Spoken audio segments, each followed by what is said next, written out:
হৈছে আপোনাৰ resignation accept কৰা নহয় যেতিয়ালৈকে আপুনি অনলাইন নকৰে। তো যদি আপুনি কোনোবাই কনসালটেন্টে ৰিজাইন দিব বিচাৰিছে, সো আপুনি যদি আজি ৰিজাইন দিয়ে, আজিৰ পৰা অটোমেটিক্যালি আপোনাৰ 1 মান্থ নোটিস পিৰিয়ড এটা ধৰি পেলাই কাউন্ট এটা দেখাই দিব যে লাষ্ট ওয়াৰ্কিং ডে আপোনাৰ এটো হ'ব। সো আপুনি কোনোবাই যদি ৰিজাইন এটা কৰিবই লাগিব, ঠিক আছে? তো আৰু টিপনিয়াত কিবা প্ৰেজেন্টেশন অকমান ওয়াৰ্ডটো সাধাৰণতে আমি ব্যৱহাৰ নকৰো বা কৰো লগাতে কৰো, কিছুমানে কৰিব পাৰে।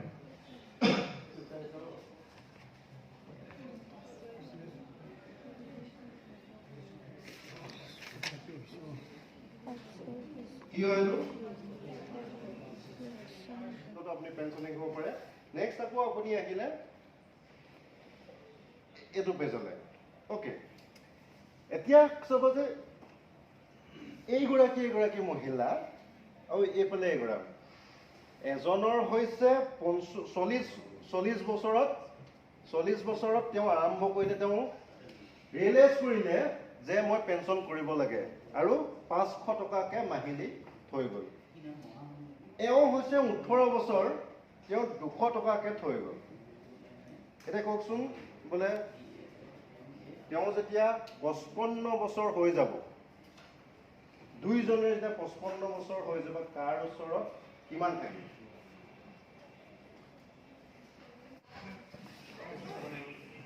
আপোনালোকে এজন আহি ৰেন্ডমলি কোনোবা এখন পিক কৰিব লাগিব, টপিক চাব নোৱাৰে। ওকে,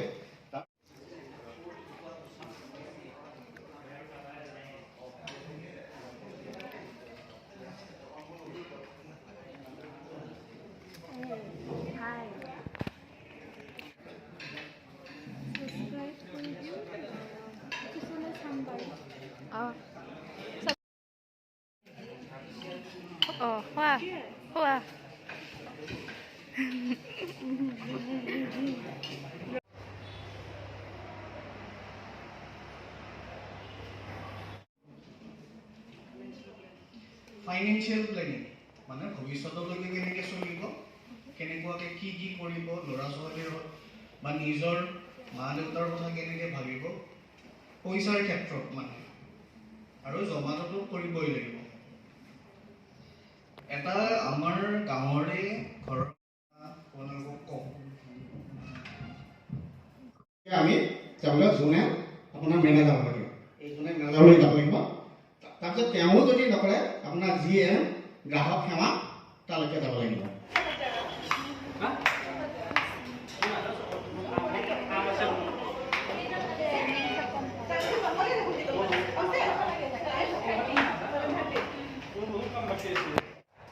ট্ৰেইনিং শেষ হ'ল। ট্ৰেইনিঙৰ পৰা আহি গা পা ধুই ভালদৰে ফ্ৰেছ হ'লোঁ, কাপোৰ সলালোঁ, জাষ্ট বহিছোঁ। কালচাৰেল প্ৰগ্ৰেম আছে বুলি কৈছে ছাৰহঁতে, আকৌ ওপৰত যাম, অলপ প্ৰগ্ৰেম চাম, আপোনালোককো দেখাম। ভিডিঅ'টো শেষলৈ চাই থাকিব। জেনিফাৰ কি খাই আছা? ৰাতিপুৱা ব্ৰেকফাষ্টটো দিয়া কণী আৰু কল আনি ৰুমত থৈ দিছোঁ, সেয়া গধূলি ভোক লাগে নহয়, ট্ৰেইনিঙৰ পৰা আহি খাই আছোঁ। ফ্ৰিজত থৈছা? দিয়া এতিয়া খাই আছোঁ। গুড, খোৱা।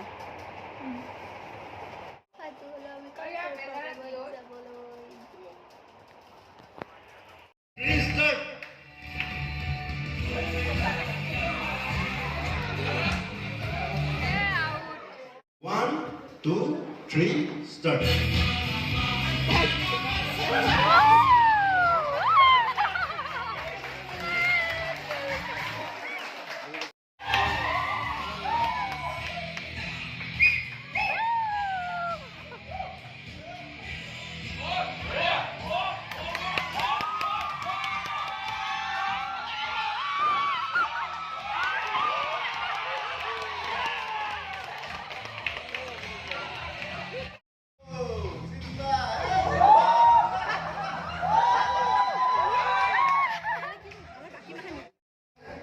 Two, three, start.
শ্ৰেষ্ঠ বাণী চৌদিশে কেৱল ধৰ্ম বিবাদৰ মাজত ছিঙি পেলালো শংকৰ আজানৰ সেই একতাৰ এনাজৰ পিতৃ হত্যা মাতৃ হত্যা কথাবোৰ সদায় শুনিবলৈ কি হ'ল এই মানৱ জাতিৰ পাহৰিলো নেকি গীতাৰ সেইবোৰ বাণী আশা কৰোঁ আধুনিকতাৰ মাজত মানৱতাক হেৰাই নেপেলায় হত্যা হিংসা দুৰ্নীতিৰ খেলত জীৱনত আৰু কেতিয়াও নাজানে নাৰীৰ দৰে কান্দিব নাজানে বুলি ভাবি পুৰুষৰ শোকৰ যন্ত্ৰণা নাথাকে বুলি নাভাবিব নাৰীৰ দৰে কান্দিব নাজানে বুলি ভাবিয়েই পুৰুষৰ শোকৰ যন্ত্ৰণা নাথাকে বুলি নাভাবিব পুৰুষৰো থাকে অজান বেথা যিবোৰ আনক ক'ব নোৱাৰি যিবোৰ সহিবও নোৱাৰি চিঞৰি চিঞৰি কান্দিবৰ মন যায় পুৰুষৰ কান্দিলেও আনে হাঁহি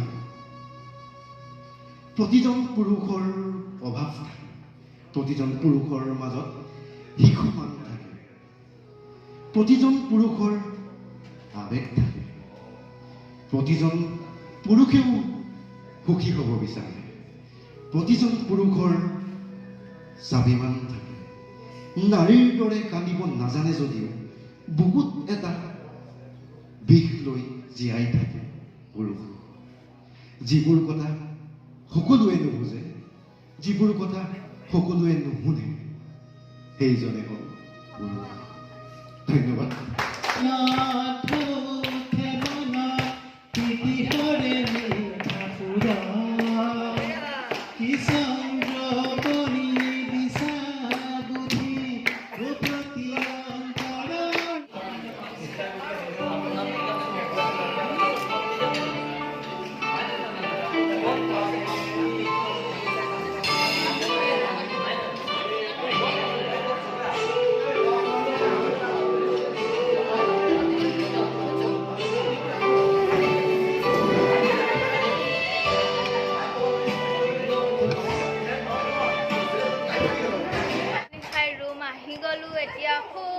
Good night everyone. Video to say ভাল লাগিলে like, comment, share and subscribe কৰি দিব।